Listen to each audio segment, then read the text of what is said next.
ബിസിനസ്സിലെ ഏറ്റവും toughest part ഏതാണെന്ന് ചോദിച്ചു കഴിഞ്ഞാൽ എംപ്ലോയി മാനേജ്മെൻ്റ് ആയിരിക്കും. ഒട്ടുമിക്ക ആൾക്കാരും അതിനോട് എഗ്രി ചെയ്യുകയും ചെയ്യും. കാരണം ഈ എംപ്ലോയീസിനെ മാനേജ് ചെയ്യുക എന്നുള്ളത് ഒരു വലിയൊരു ഹെർക്കുലിയൻ ടാസ്ക്കാണ്.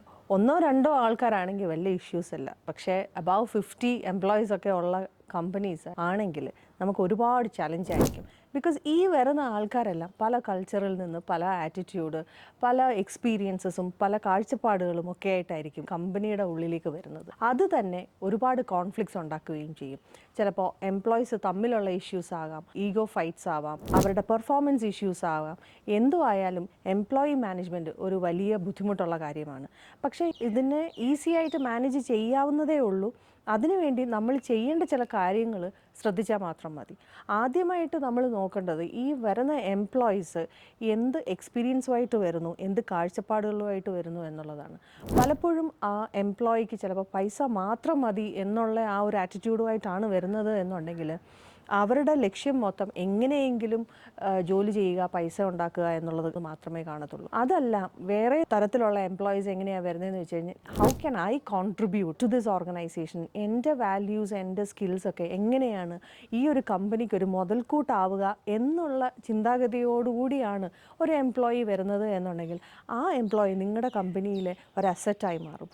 അങ്ങനെയുള്ള എംപ്ലോയീസിനെ നമ്മൾ എന്തും കൊടുത്ത് റീറ്റെയിൻ ചെയ്യാനും നമ്മൾക്ക് സാധിക്കണം. കാരണം അങ്ങനെയുള്ള എംപ്ലോയീസ് നമ്മുടെ കമ്പനി എപ്പോഴും ഗ്രോത്തിലേക്കും പ്രൊഡക്ടിവിറ്റിയിലേക്കും ഒക്കെ നയിക്കുന്ന ടൈപ്പ് ഓഫ് ആൾക്കാരായിരിക്കും. അങ്ങനെ നമുക്കൊരു നല്ല എംപ്ലോയിയെ കിട്ടിക്കഴിഞ്ഞാൽ നമ്മൾ എപ്പോഴും അവരോട് റെസ്പെക്റ്റോടുകൂടിയേ സംസാരിക്കാവുള്ളൂ. അവരുടെ അച്ചീവ്മെൻറ്റ്സ് ആയിക്കോട്ടെ, അല്ലെങ്കിൽ അവർ ചെയ്യുന്ന ഓരോ പ്രവൃത്തിയും നമ്മൾ അപ്രിഷ്യേറ്റ് ചെയ്യുക എന്നുള്ളത് നമ്മൾ മറന്നു പോകാൻ പാടില്ല. പ്രത്യേകിച്ച് സൂപ്പർവൈസേഴ്സ് അല്ലെങ്കിൽ ബിസിനസ് ഓണേഴ്സിൻ്റെ കയ്യിൽ നിന്ന് ഡയറക്റ്റ് കിട്ടുമ്പോൾ അവർക്കത് വല്ലാത്തൊരു സാറ്റിസ്ഫാക്ഷനാണ്.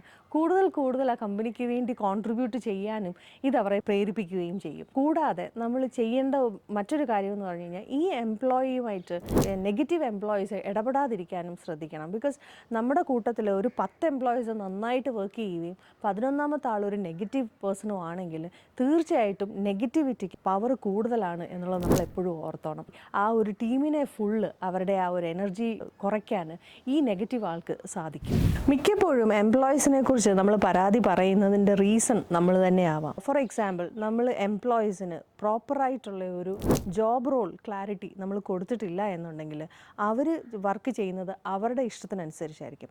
കമ്പനി ഗോൾസ് എന്താണ്, അതിൽ നിങ്ങളുടെ റോൾ എന്താണെന്ന് നമ്മൾ കമ്മ്യൂണിക്കേറ്റ് ചെയ്തിട്ടില്ല എന്നുണ്ടെങ്കിൽ അവരെ കുറ്റം പറഞ്ഞിട്ട് കാര്യമുണ്ടോ? നമ്മുടെ ധാരണ ഈ റോൾ ക്ലാരിറ്റി എന്താണ്, ഞാൻ പറഞ്ഞിട്ടില്ലേ അത് പോരെ എന്നുള്ളതാണ്. ആക്ച്വലി ഡെയിലി നമ്മൾ അവർക്ക് എന്താണ് ചെയ്യേണ്ടത് എന്നുള്ള ഒരു ലിസ്റ്റ് കൊടുക്കാമെങ്കിൽ അവർ ചെയ്യുന്നതും നമുക്ക് വേണ്ടിയ കാര്യങ്ങളായിരിക്കും.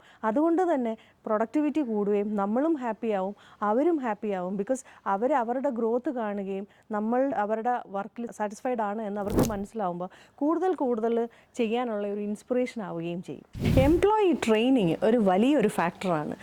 നമ്മൾ വിചാരിക്കും എംപ്ലോയി എടുത്തു, ഞാൻ ട്രെയിനിങ് കൊടുത്തു, പൈസ എല്ലാം ചിലവാക്കി ട്രെയിനിങ് കൊടുത്താൽ ഇവരിവിടുന്ന് 2 മാസം കഴിയുമ്പോൾ പോയി വേറൊരു കമ്പനിയിൽ ജോയിൻ ചെയ്യുകയും ചെയ്യും.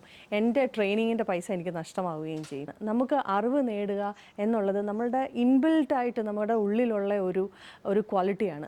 അതിനുള്ള ഒരു അവസരം നമ്മുടെ കമ്പനിയിൽ കൊടുത്തു കഴിഞ്ഞാൽ ആ എംപ്ലോയി എത്രത്തോളം പഠിക്കുന്നോ, അറിവ് നേടുന്നോ അത്രത്തോളം നമ്മുടെ കമ്പനിയിൽ ആ ഒരു എംപ്ലോയി ഒരു അസറ്റായി മാറുകയാണ്.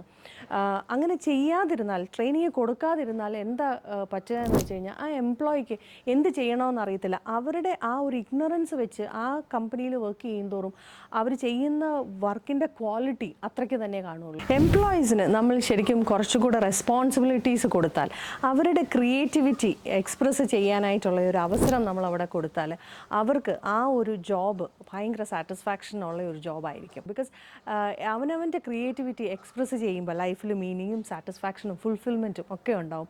ഇല്ല എന്നുണ്ടെങ്കിൽ ആ എംപ്ലോയിക്ക് തോന്നും ഐ ആം വർത്ത്ലെസ്, ഞാനിവിടെ എന്താണ് ചെയ്യുന്നത്.